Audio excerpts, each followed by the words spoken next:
Hello from England. In this video I'm going to demonstrate how to knit a flat panel on a round loom. Now, as I'm sure you already know, when you knit a hat on a round loom you knit round and round the pegs without breaking the circle.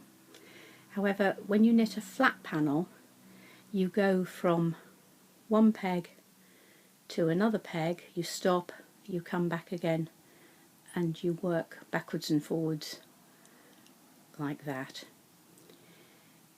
Now, calculating the number of pegs that you're going to need for the piece that you have in mind is quite tricky, and I've covered how you might want to do that to create an 8-inch square in another video.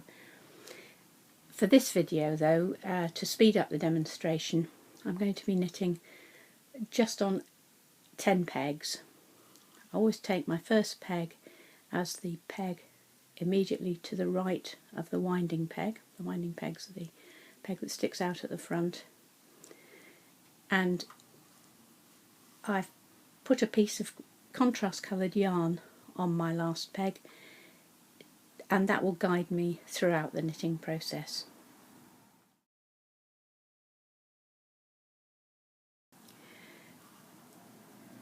When you cast on, you'll need to leave a long tail so that you can use that to finish off the cast on edge neatly when you've completed the work. As a rough rule of thumb, the tail of yarn that you should leave would be 4.5 times the width of the piece that you're aiming to achieve. So for instance, if you're going to knit a piece 8 inches across, you would leave a tail of 36 inches. So I'm now going to prepare to cast on, and the first thing I do is to wind the 2 strands of yarn round the winding peg in a clockwise direction. I then wind it round my first peg, round the back, round the front in a clockwise direction, and then I wrap that first peg again in the same way round the front and hold on to it. And I hook the bottom loop I've made over the top and secure it. I'm then going to wind all the other pegs down towards my last peg. I go in a clockwise direction. I go round the back, round the front in a clockwise direction, round the back, round the front, round the back, round the front. So I'm now getting to my last peg, the one with the marker on it. I wrap that one in a clockwise direction. I wrap it again in a clockwise direction above the first loop, and I hook the bottom loop over the top loop. Now I would stress that we're still preparing to cast on, and you need to wrap back in the opposite direction towards the first peg. So you wrap your last peg again in a clockwise direction, and then when you're wrapping all the other pegs, when you're going back towards the first peg, you wrap in an anti-clockwise direction. So you go round the back, round the front, round the back, round the front, round the back, round the front, round the back, round the front, round the back, round the front,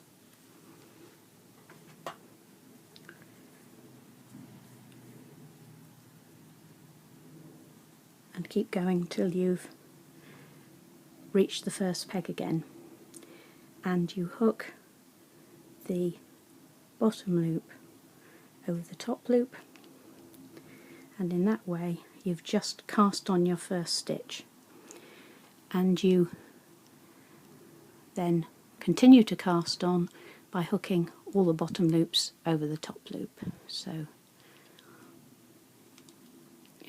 that.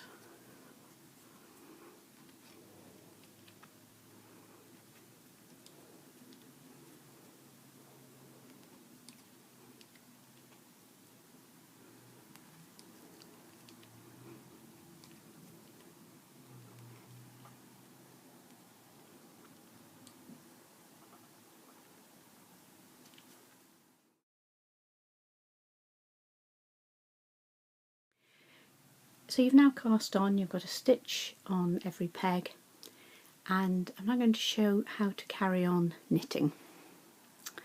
First of all, you've got to wrap, and on the first peg you wrap that first peg, this time in an anti-clockwise direction, and then you wrap all the other pegs down towards the last peg in a clockwise direction. Always above the one you've already done.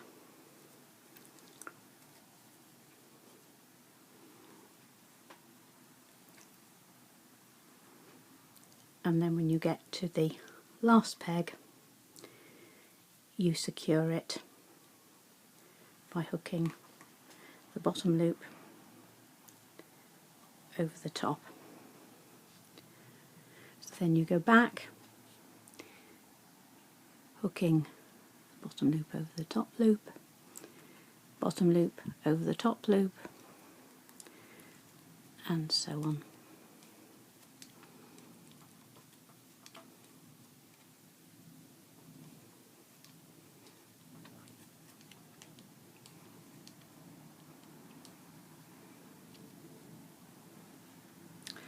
Now your yarn is still back at the last peg, and you have to wind back in the opposite direction.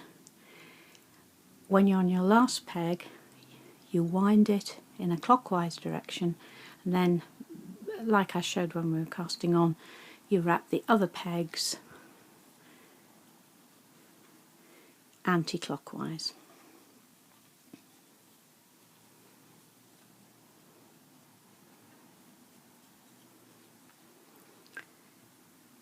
And when you get back to your first peg,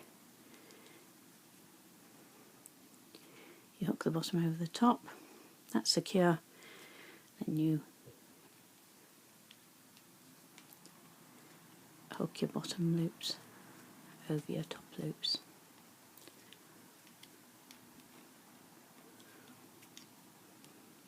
Now I'm just going to do a couple more rows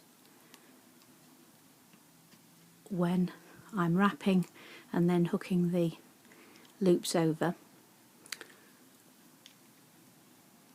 If you feel that so far you've got a good idea of what you're doing, you can skip this next bit, but I'm just going to carry on knitting.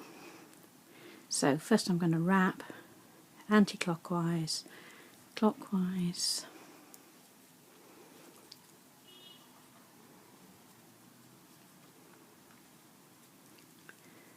clockwise, bottom loop over top loop, hook all the loops over,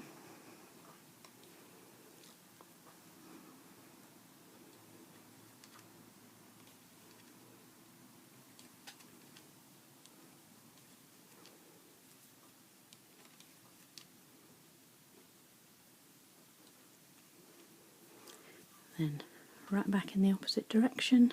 I go clockwise round the last peg, then anti-clockwise round the other pegs.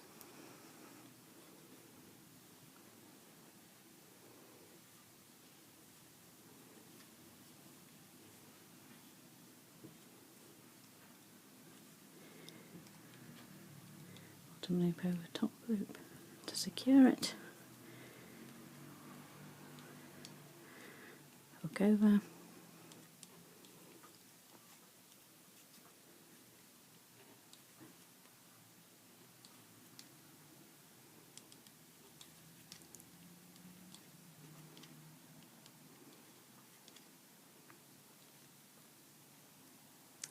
Nearly missed that.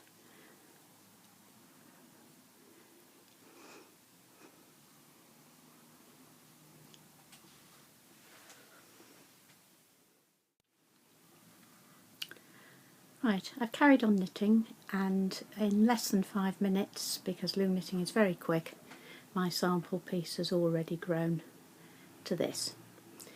And as I go, I don't want this tail to carry on being tied to the winding peg because it'll pull the square out of shape, so I just let it slip back into the work for use later.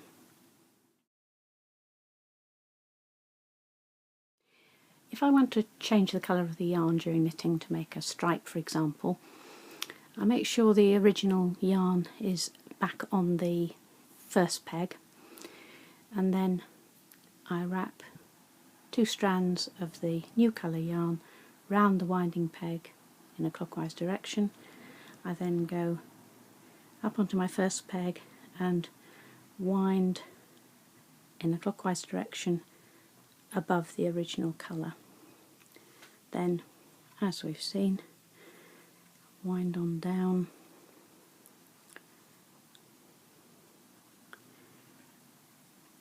in a clockwise direction till the last peg.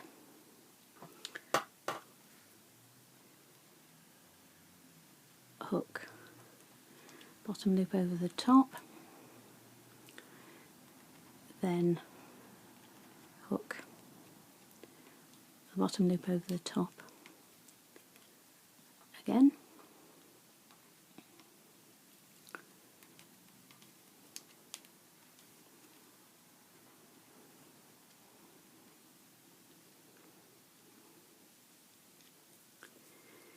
okay, and then I'll want to wind back, this time with the new colour, and I wind in a clockwise direction, then an anti-clockwise direction,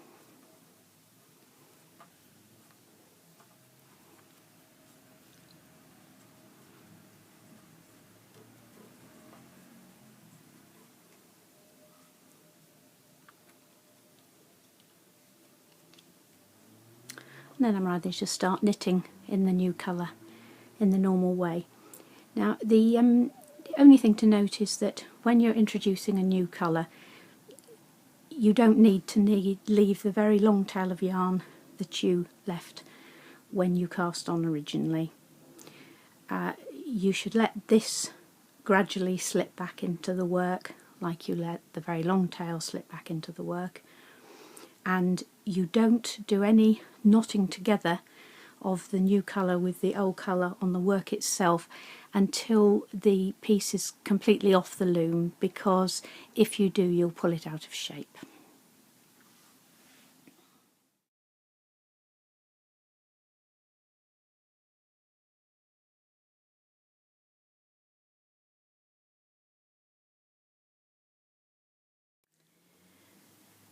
When you want to cast off, it's good to do it in a way which simultaneously strengthens the cast off edge, and I demonstrate a way of casting off like this in my other video, which is called Loom Knit Squares, Strengthening the Edges.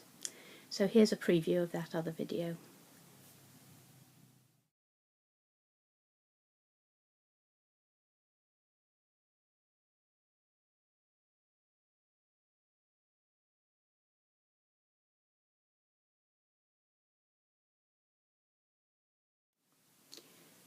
I hope you've found this video helpful and that you now feel that you have the skills to knit squares, for example, on a round loom. I've made 2 other videos with more information on how to create a square, and the details are as follows.